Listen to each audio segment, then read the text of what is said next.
Hey folks, it's Phoebe with Shrubsteppe Blooms. This video is a quick update on how the native plant nursery is doing. I haven't talked about it a whole lot because not a whole lot is changing and I have just, a few other things going on. But what we're looking at now is a few different things that I've potted up in hopes that they will get to size in time to sell this fall. And these sagebrush are looking great. And the other metric I have, or kind of piece of data I'm trying to keep track of, is if they're rooting out the bottom, I think they're a pretty good candidate to sell. And you can see these nice white roots forming already too. But I'm going to talk about a few lessons from this year in this kind of setup and setting, and hopefully I can apply those lessons to next year's setup and propagation and all that kind of stuff. So let's just get into the first lesson is about protecting trays. So last year I was a little bit paranoid about magpies stealing these tags because we're pretty sure they were stealing tags earlier in the year. And then I was worried about squirrels digging up and eating the nuts, particularly the acorns and the pine nuts and that kind of thing, because that has also happened. So I covered everything with some frost cloth or insect netting type stuff. And what I think happened, particularly with the lighter seeds, is when it was windy, it kind of created this, I don't know how to describe it, I can imagine it in my head, but like kind of this suction almost, where it was waving across the top of the trays and then picking the seeds up and just like chucking them out. Obviously that's not what happened for everything, but some things had really poor to no germination. So what's this? This was supposed to be coyote mint. I got 0 of those. This was supposed to be ponderosa pine. I got a handful. The seed was pretty old and things were eating it, because eventually I did uncover it once I realized what was happening with the wind. So this year I'm going to put tape directly on the tray and label the tray number, and then have notes that correspond that say what's in that tray. And then the acorns will be in a different setup entirely, which I will talk about. Another nice empty looking tray for the next piece, which is really paying attention to the cold stratification requirements that seeds have. So there are different cold stratification requirements, which just means that the seeds need to go through a period of cold to break dormancy. Some of them need a month, some of them need 4 months, some of them need nothing at all. And if we look closely, there's actually lomatiums in here. So there is actually some stuff growing in here. We just can't see it because there's no top growth anymore. I think some of the reason some of my seeds failed or didn't sprout is because I didn't pay enough attention to their germination requirements, and so they just failed to come up altogether. So a little more due diligence for that, and paying attention to what needs what particular treatment hopefully will improve that success rate next year. I'm also planning to do a lot of these that failed in this setup. I'm going to try to cold stratify in our fridge and see if that makes any difference in terms of germination, if me paying more attention makes any difference. This is a whole bunch of pigweed. It's a type of amaranth, I think, or something closely related to, if not quite an amaranth. These are weeds. I'm not growing them on purpose. They are a result of my watering setup, which is I had a sprinkler set up right about there, and used it when I didn't have the energy to hand water everything, because I didn't have the energy to hand water everything every day all summer. And then I also had my family use it when I was away for work, when I needed them to help me keep things alive. So it distributed water, but it was inconsistent and ineffective. And I don't know if you can tell, but we're on a hill. Everything is a hill here. And so water distribution was not great.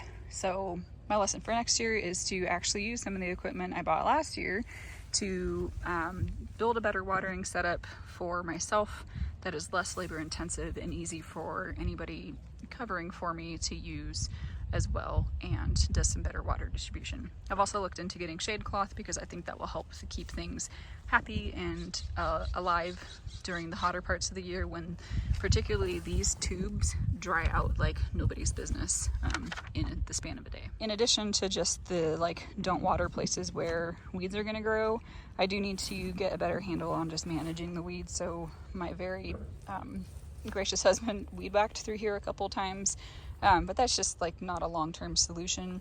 I've been really hesitant to put landscaping fabric down because I just really don't want to put more plastic out there if I can avoid it, but it's starting to feel like it might be the short-term solution for the next couple years, just in terms of I don't have time in my husband doesn't have time, and it's definitely not his job because this is my project. I don't have time to be doing all this weed management. So I need to figure out a better setup and system for mitigating all these weeds, because there are kind of these terraced areas on different levels that have plants, but you can hardly pick them out from the rest of the weeds. So gotta work on that. And if you're thinking, that looks like a fig tree, Phoebe, well, that's because it is a very under-fertilized little fig cutting that could use some love. And there's some roses in there too, which aren't native, but there's a few other things going on in here that aren't quite native plants, but we'll talk about that. The last lesson is around, thank you, is around potting on. So I didn't have as much time as I thought I would, or energy, or whatever I needed to get to potting on earlier in the season. So we're looking at some pretty small sagebrush and mock orange that could have been potted on and probably been saleable size by this fall if I had gotten to it like 2 or 3 months ago, like I had planned to. But the reality is I work an actual job that pays my actual bills, and for this endeavor I have a little flower farm that I've been trying to be consistent with, and then I have this project of a native plant nursery. So I have a lot of competing things in addition to, you know, family and friends and having a life outside of working on things. So stuff just didn't happen at the rate that I had hoped. So next year I'm planning to try to get things started in a way where it's really easy to like plug and play.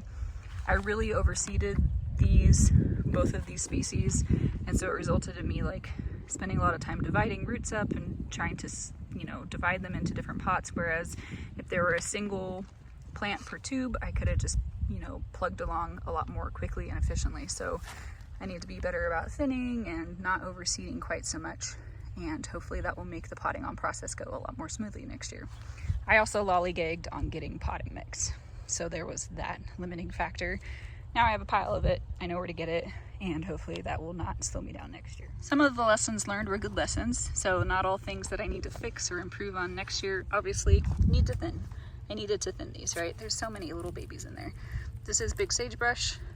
Some of them are doing this. If I had something that was this size to pot up into one pot, that'd be great, but if you pull it out, there's like 3 other plants in there at least.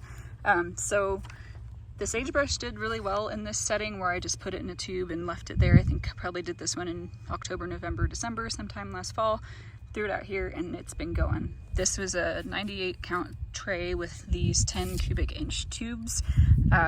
So when I'm saying tubes, this is generally the structure I'm talking about, or something larger.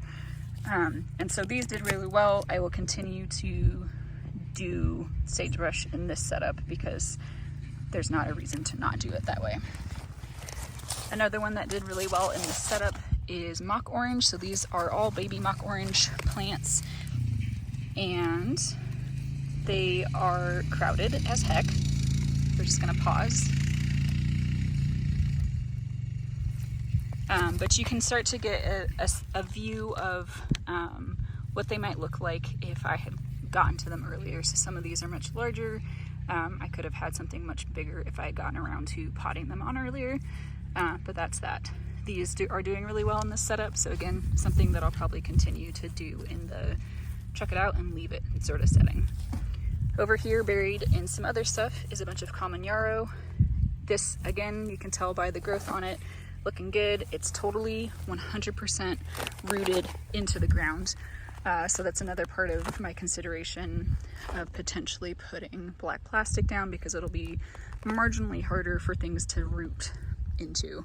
Right now, there's just cardboard, or there was. It's completely decayed at this point and stuff has rooted through it. So this is yarrow. I wish I had started a whole lot more, but now I know for next year it's pretty easy to start from seed in this setup, so I will continue to do that. This is Great Basin wildrye, this grass here, and this is my favorite grass in this climate because I can always tell that it's this grass because it gets massive. It has this pretty distinct kind of blue-gray cast to it in between that and the size. It's a pretty good bet that that's what you're looking at. It can get 5-6 feet tall, which is pretty cool. So this did really well in the setting. Again, another one I'll just kind of throw out and forget. There's some nice looking sagebrush over here. This is showy milkweed. It even comes with some milkweed aphids. These are not ones I'm going to sell because I couldn't possibly do that to people, but I do have kind of cleaner ones over here that somehow, you know, 5 feet away aren't covered in aphids. I bet they will be given time. But showy milkweed did really well. Again, an instance of if I had potted it up a lot sooner, it would probably be a lot bigger, but this is what we've got to work with. This is rubber or gray rabbit brush. Some of them are starting to bud, some of them further down are already blooming, those little yellow spots. This one definitely suffered from my poor timing of potting on and some drought stress. So some of them have some tip die off, but they're still coming back. So I'm on the fence about how many of these I'll try to sell this fall. Obviously the better looking ones that are rooted in well are good candidates, but some of these just need some more grow time, and I want to make sure they, you know, make it. There are some larger ones down here in gallon pots, which again, not really a size that I am wanting to sell at yet, because I think they could fill in quite a bit more and people could get a better deal. But some of these are looking a lot better because they just got potted on a little earlier and had more time to adjust to the temperatures before it got really hot. And also with more soil, they didn't dry out and kind of get all sad like the other ones. Our last and my favorite that did really well this year is Garry oak. So I collected some acorns and bought some acorns last year and tried 2 different things, not super duper on purpose. I put a bunch out in tubes like this or smaller, and honestly they were mostly that size. None of those survived. So my theory is the freeze thaw cycle, or they were too wet, or they weren't insulated enough, or something like that. The reason I have a bunch is because the ones that I ended up not putting in those tubes went into a dish tub or 2 full of sand that was damp, and then hung out in our polytunnel all winter. And in the spring I just started picking out the ones that had roots on them, putting them in here and letting them go, and I want to say almost every single one of them came up from that. Not every single one of them, something came up in every single tube. There were maybe 2 per tube for most of them, so you will see this one actually might have 3. You'll see that there's multiple little saplings in each tube in a lot of cases, and that was intentional to make sure something came up in there. So these are DL60 size, so they're quite a bit longer. They have a ton of root space, and you can see at the bottom here, this looks tiny on top. Like, look how minute those are, a couple inches tall, and then, you know, close to a foot of rooting area. So gotta dig a real deep hole for these, but it'll be worth it, because I just can't fathom why more people aren't growing these wonderful trees that are native to our area. They grow all the different other kinds of oaks, but not the native one. It boggles the mind. But I'm very excited about this. I'm planning to try to sell some of these this fall, and otherwise I'm going to try to pot them on into bigger pots and grow them on for next year.